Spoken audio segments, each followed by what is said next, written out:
pa tapos. Talagang biktima pa rin. Until now, biktima pa rin.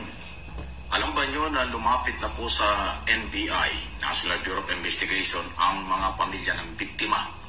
At sa tulong ng kailang mga abogado, sina Atty. Conte at Atty. Cathy Panguban, dun po sa mga naging biktima ng kampanya ng dating Pangulong Duterte, dahil daw po sa patuloy na nakakaranas sila ng mga harassment, lalo na po sa social media at iba pa. Pakinggan natin po ang paliwanag nitong mga abogado. Teka lang. Bakit sa NBI sila lumalapit? Bakit hindi sila pumunta sa ICC? Akala ko ba wala silang tiwala sa batas natin dito? Bakit ngayon doon sila mag-iiyak sa NBI? Dapat doon sila dumiritso sa ICC. Kasi nga si dating Pangulong Duterte, diniritso nila sa ICC. Ikaw, Mike Abby, talagang halatang halata ka na. Magkano ba ang dahilan, Mike Abby? Bakit ba parang inaraw-araw mong siraan si dating Pangulong Duterte? Masyado yatang malaki yung budget para sa iyo, Mike Abby Ito, patuloy natin. At kamag-anak ng biktima. So yung pagkaka-aresto kay dating Presidente Duterte, nakaranas po yung aming mga kliyente ng bashing, intimidation, vilification, at pinalalabas na sila ay mga nagsisinungaling at mga bayarang biktima. Hustisya lamang ang sigaw ng mga kaanak ng mga biktima. Ngunit sa ngayon, nagiging tampulan pa umano ng fake news patungkol sa kanilang kaanak na nasawi sa madugong kampanya kontra illegal na droga ni dating Pangulong Rodrigo Duterte. Kung kaya kanina, nagtungo sila sa tanggapan ng National Bureau of Investigation Cybercrime Division upang humingi ng tulong para matukoy ang mga nagpapakalat ng fake news online. Kailangan pa naming lumapit sa NBI para tulungan kami tukuyin kung sino yung mga basher namin. Kasi nga po, matagal na po namin hinintay ang hustisya na hangad namin. Pero, ganun pa man, mas malala din ang naranasan namin sa mga basher namin. Ang panawagan lang po namin ay hustisya, pero ang ginagawa nila pambabaligtad sa amin, gagawan kami ng fake news. Tika lang. Paano naman yung mga nabiktima? Hindi ko naman sinasabi lahat ng mga namatayan na ito ay mga talagang addict Hindi ko naman sinasabi mga kababayan. Pero i-refer lang natin doon sa mga talagang gumagamit ng pinagbabawal na gamot at maraming nabibiktimang mga inosente. Paano naman yung mga nabiktima ng mga kamag-anak ninyo? Yung mga inosente na bigla na lang sinaksak, tapos yung mga kabataan, mga kababaihan ng mga kabataan na ginagahasa, tinatapo na lang, matatagpuan na lang kung saan-saan na wala ng buhay. Paano naman yun? Wala nang kwenta yun. Yung hinahangad ninyo, yung mga kamag-anak ninyo na mga durugista na mabigyan ng hustisya. Nung hindi pa umupo si dating Pangulong Duterte, ito na yung kanyang babala. Tumigil na kayo. Itigil nyo yan. Kasi kung hindi nyo ititigil yan, pag sinira ninyo ang bayan ko, papatayin ko kayo. Yan na yung babala noon ni dating Pangulong Duterte, pero ayaw yung makinig. Patuloy pa rin kayo. O tingnan nyo si Mike Abby, huminto muna siya. Hindi, buhay siya. Hindi siya nangyari ni dating Pangulong Duterte dahil nakinig siya. Hinintay niya muna na mawala si dating Pangulong Duterte. Ngayon, bangag yung administrasyon natin. Siyempre, si Mike Abby, bangag din mga kababayan. Kasi i-manipulate yung videos namin, yung images na hawak namin at sasabihin, peke, yung hawak namin mga litrato. Ba? Bukod sa mga biktima, kasama rin sa humingi ng assistance sa NBI si International Criminal Court o ICC Assisting Counsel Attorney Maria Cristina Conti dahil sa nararanasang online bashing. May hinuha ako na systematic ito dahil sa araw, sa timestamp, at saka doon sa dami ng mga nagpo-post within a particular frame. Tapos walang follow-up. Kung Duterte camp ba ito, ay hindi ko masabi na kumbaga bayad nila o kaya alam nila. Pero definitely, the sentiments are pro-Duterte. Ayan. So, identify na. Identify na kagad. Ang paniniwala nitong mga abogado at biktima, galing ang mga buzzer, paninira, pagsasabing fake yung kanilang pagrereklamo, ay galing sa mga Duterte supporters. Ay dyan po yung another investigation na gagawin ng NBI. Talagang sinasakyan kaagad ni Mike Abe. Wala nang iba ang gumagawa niyan ay mga Duterte. Talagang gusto niyang iparating sa ating mga kababayan na talagang ang sasama no ng mga DDS. Talagang hindi gumagawa ng matitino yan. Talagang pati yung mga nabiktima ay gusto pa nilang mabiktima ulit. Kaya nga naman, Mike Abe, kasi nga, di ba may lumabas na isang may bit-bit dyan na patay daw yung kaniyang anak nung panahon ng war on drugs. Pero pala, namatay pala yon noong 2024 pa lang. Yan yung umpisa kung bakit may mga images na mga ini-edit, mga binibit-bit ng ating mga kababayan, at yung iba naman, yung mga kunwaring na biktima dyan sa war on drugs, pinalitan, no? Yung mga hawak nilang mga larawan. Minsan nga, yung iba na, yung mga buhay talaga, nilalagay nila doon. Kasi nga, ang nag-umpisa niyan, itong si Aling Sheila. O bakit hindi mo binabanggit yan? Dapat banggitin mo. Kaya nag-umpisa yung mga ganon, yung mga bashing-bashing na yan, dahil kay Aling Sheila.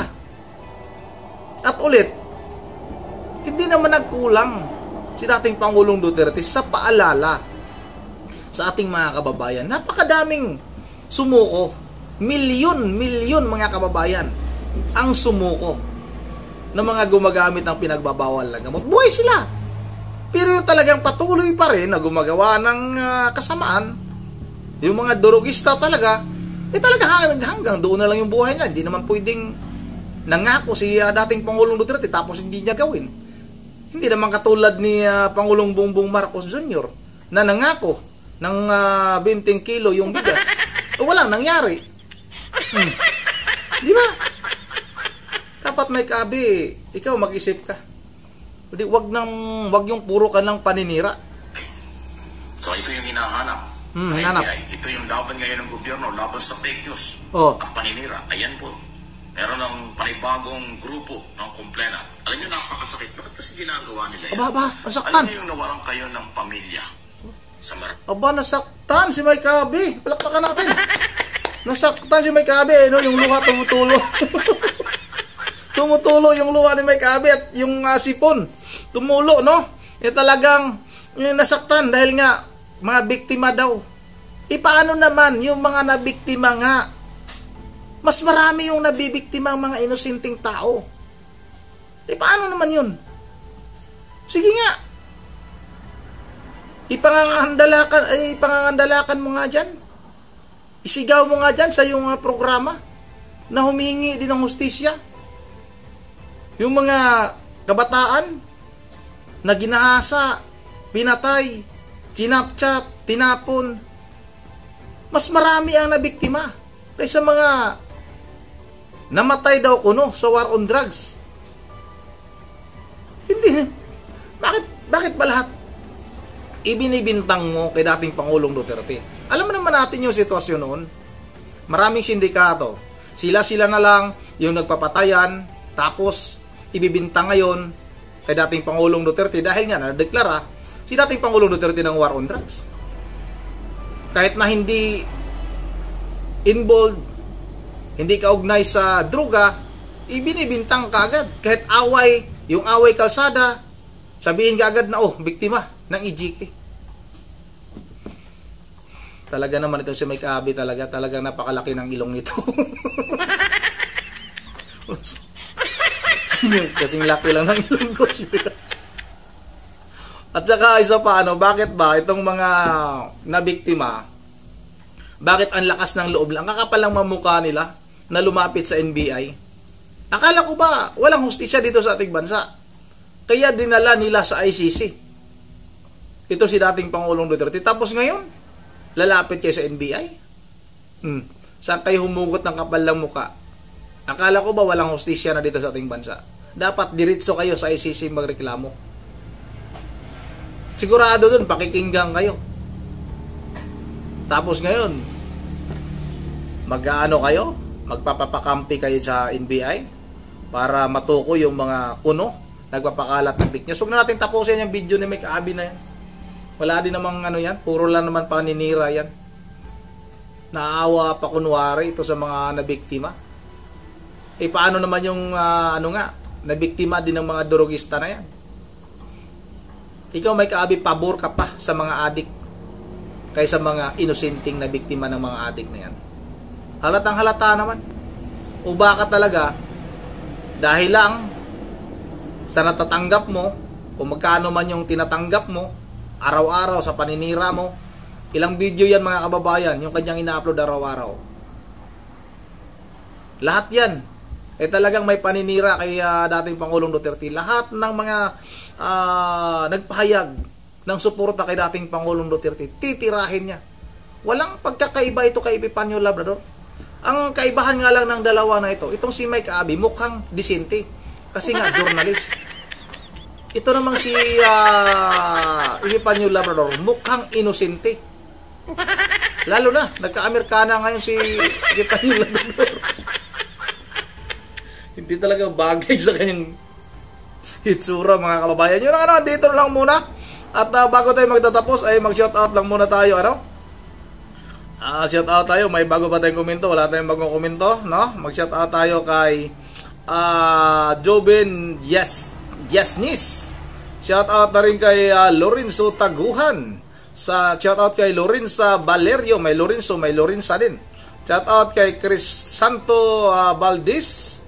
Shoutout kay Nick Chico Channel. Pa-shoutout idol ang inyong taga-subaybay. Maraming salamat sa iyo, Nick Chico Channel.